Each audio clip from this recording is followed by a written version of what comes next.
Hello అండి. నా పేరు సౌమ్య. నేను ఆడియాలజిస్ట్ అండ్ స్పీచ్ లాంగ్వేజ్ పెథాలజిస్ట్‌గా గత 15 సంవత్సరాల నుంచి వర్క్ చేస్తున్నాను.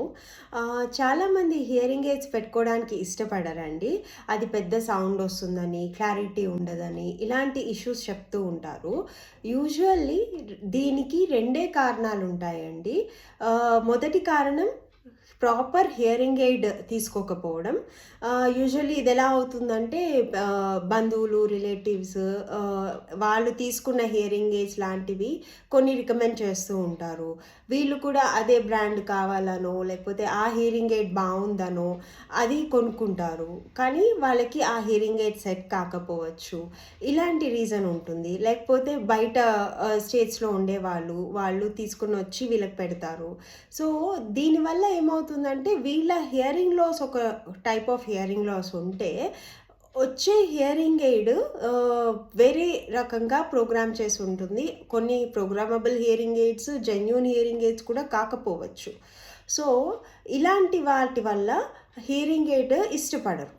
సో, సెకండ్ రీజన్ వచ్చి ఆహ్, ప్రాపర్ హియరింగ్ ఎయిడ్ తీసుకున్నా కూడా ఒక మంచి హియరింగ్ ఎయిడ్ క్లినిక్ నుంచి, ఒక మంచి ఆడియాలజిస్ట్ దగ్గర నుంచి తీసుకున్నా కూడా కొంతమందికి హియరింగ్ ఎయిడ్ పెట్టుకోవడంలో ఇబ్బంది ఉంటుంది. ఇది ఎందువల్ల కావచ్చంటే, ఆ హియరింగ్ ఎయిడ్ క్లినిక్ వాళ్ళు లేదు ఆ particular audiologist best audiology practice చేయకపోవచ్చు. So, certain set of protocol ఉంటుందండి. ఆ ప్రోటోకాల్‌లో ఇన్ని స్టెప్స్ ఫాలో అవ్వాలని ఉంటుంది. ఆ స్టెప్స్ ప్రాపర్‌గా ఫాలో అవ్వకపోతే మీరు కొనుక్కున్న హియరింగ్ ఎయిడ్ వృధా అవ్వచ్చు. డబ్బులు వృధా అవ్వచ్చు. మెషిన్ వాడకపోవచ్చు. మాకు పనికి రావట్లేదని పక్కన పెట్టేయచ్చు. సో, ఈ ప్రోటోకాల్‌లో మీ 5 స్టెప్స్ ఏంటంటే, first proper professional audiologist hearing test చేస్తారండి. అది ప్రొఫెషనల్‌గా సౌండ్ ట్రీటెడ్ రూమ్‌లో పేషెంట్ హియరింగ్ లెవెల్ ఎంతుందో కరెక్ట్‌గా మెజర్ చేస్తారనమాట. అది ప్యూర్ ఆడియోమెట్రీ టెస్ట్ అంటారు. ఇంకొక టెస్ట్ అవసరమైతే ఇంపిడెన్స్ ఆడియోమెట్రీ అని ఉంటుంది. ఆ టెస్ట్ చేస్తారు.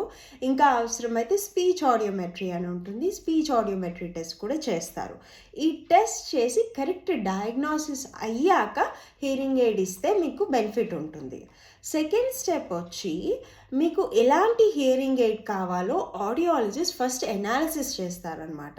ఏంటంటే ఎలాంటి హియరింగ్ ఎయిడ్ కావాలి, ఏ లెవెల్లో సౌండ్ కరెక్ట్గా ఉండాలి, ఏ ఫీచర్స్ ఉన్న హియరింగ్ ఎయిడ్ ఇవ్వాలి, ఇలాంటివన్నీ ప్రాపర్గా ఆడియాలజిస్ట్ ఎనాలిసిస్ చేసి ఇస్తారు. సో, అది సెకండ్ స్టెప్ కంపల్సరీ చేయాల్సి ఉంటుంది.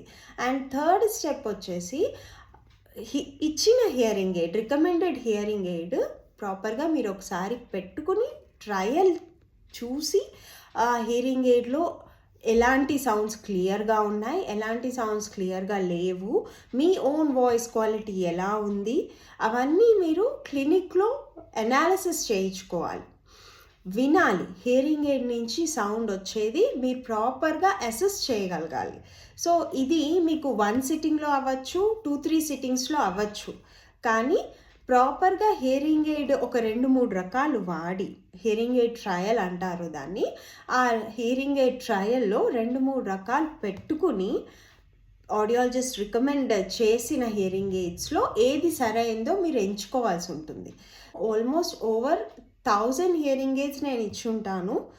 కానీ నా పేషెంట్స్‌లోనూ ఆల్మోస్ట్ ఓవర్ 1000 హియరింగ్ ఎయిడ్స్ నేను ఇచ్చుంటాను. కానీ నా పేషెంట్స్‌లో కూడా ఆల్మోస్ట్ ఒక 95% ఆఫ్ ద పేషెంట్స్ సాటిస్ఫై అవుతారు నేను ఇచ్చిన హియరింగ్ ఎయిడ్స్‌లో. మిగతా 5% హియరింగ్ ఎయిడ్స్ అవ్వడం, ఇది హియరింగ్ ఎయిడ్ సరిగ్గా సెట్ కాలేదు, ఇంకొంచెం వాల్యూమ్ పెంచండి, లేకపోతే నా ఓన్ వాయిస్ క్వాలిటీ నాకు ఎక్కువగా వినిపిస్తోంది, దీని క్లారిటీ కొంచెం పెంచండి, అలా తరచుగా వచ్చి ప్రోగ్రామింగ్ చేయించుకొని సెట్ చేయించుకొని వెళ్తూ ఉంటారు. సో, ఒక ఆడియాలజిస్ట్ అనే పర్సన్ మీకు ఏది సెట్ అవుతుందో రికమెండ్ చేయాలి. చేసిన తర్వాత అది ట్రయల్ ఇవ్వాలి. ట్రయల్ ఇచ్చి మీకు కరెక్ట్‌గా సెట్ అయింది అనిపించాక అప్పుడు మీరు హియరింగ్ ఎయిడ్ కొనుక్కోవచ్చు. సో, అది స్టెప్ నెంబర్ 3 అండి. స్టెప్ నెంబర్ 4 వచ్చి రెగ్యులర్ ఫాలో అప్. అది ఎలా ఉంది హియరింగ్ ఎయిడ్ పర్ఫార్మెన్స్ ఎలా ఉంది? ఎందుకంటే క్లినిక్ సిట్యుయేషన్స్‌లో ఒకలాంటి నాయిసెస్ ఒస్తాయి. సో, ఆ నాయిసెస్ దగ్గర మీకు సరిగ్గా ఉండొచ్చు. ఇంటికి వెళ్ళిన తర్వాత రకరకాల నాయిసెస్ ఒస్తాయి. ఆ నాయిసెస్‌లో మీకు స్పీచ్ క్లారిటీ సరిగ్గా ఉందో లేదో, ఆ డిఫికల్టీ ఒస్తుందో లేదో చెక్ చేసుకోవాలి. సో, డిఫరెంట్ సిట్యుయేషన్స్‌లో మీరు హియరింగ్ ఎయిడ్ పెట్టుకుని, వాడి కొంచెం టైం హియరింగ్ ఎయిడ్ అడ్జస్ట్‌మెంట్‌కి ఇవ్వాలి. ఇచ్చిన తర్వాత ఇంకా మీకు సెట్ కాలేదు అనిపిస్తే మళ్ళీ రీప్రోగ్రామింగ్‌కి, ఫాలో అప్స్‌కి వెళ్తూ ఉండాలి. సో, ఇది స్టెప్ నెంబర్ 4.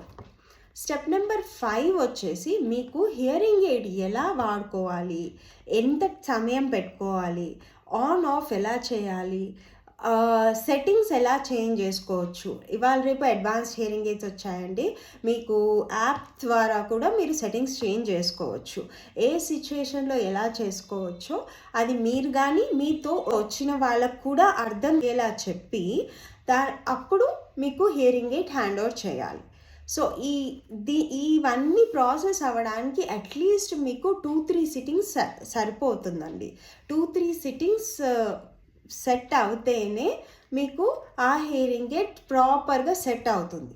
లేకపోతే మీరు ఎంత ఎక్స్‌పెన్సివ్ హియరింగ్ ఎయిడ్ వాడినా కూడా మీకు అంత బెనిఫిట్ ఉండకపోవచ్చు. సో, నా రికమెండేషన్ ఏంటంటే, ఒక ప్రొఫెషనల్ ఆడియాలజీ క్లినిక్‌కి వెళ్ళి ఈ 5 స్టెప్స్ ప్రాపర్‌గా ఫాలో అయ్యే బెస్ట్ ప్రాక్టీస్ చేసే ఆడియాలజిస్ట్ దగ్గర మీరు హియరింగ్ ఎయిడ్ కొంటేనే ఒక హియరింగ్ ఎయిడ్ అనేది మీకు చాలా యూజ్ అవుతుంది.